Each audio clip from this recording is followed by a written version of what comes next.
වෙන්න වමනාවක් නැහැ. මං අරිෂ්ටේකුයි කසායකුයි ලියලා දෙන්න. මායя දෙක පත්තියන් වෙද්දී මේ දරුවගේ ඔය අසනීප ගතිය ඇරිලා. පුතාගේ වයස කීයද කිව්වා? 16යි ඩොක්ටර්. 16 මාන්සි වෙලා ඉගෙන ගන්න එම කාලේ නැව ඒවයි කියලා ඔය පාඩම් කරනකොට එහෙම වැඩි නිදි මරණ එක නම් ඇඟට ගුණ නැහැ. එතකොට මාත්‍යෝ මේ දරුවා මත්පැන් එහෙම පාවිච්චි කරන්නේ නැහැ.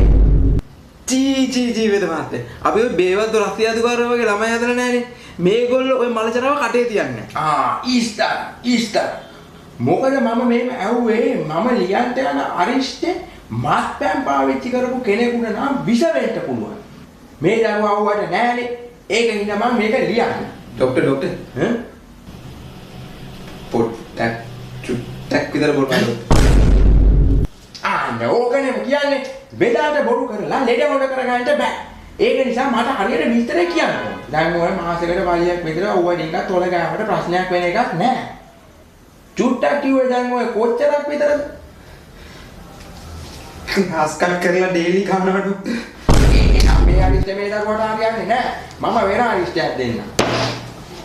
හැබැයි මාත්‍යෝ මේ බේතත් විස වෙන්න පුළුවනි සිගරට් එහෙම තදටම පාවිච්චි කරපු කෙනෙකුට.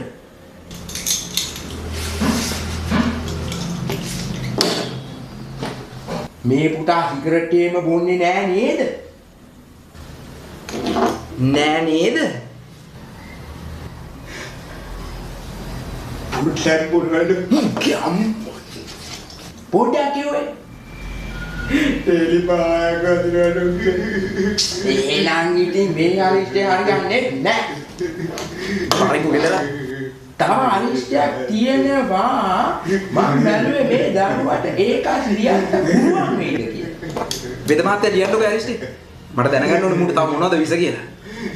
ඔව් මාත්‍ය කිව්වා වගේ ඒකත් මිස වෙන්න පුළුවනි. පුතා ගංජා ඒව ගන්නවා.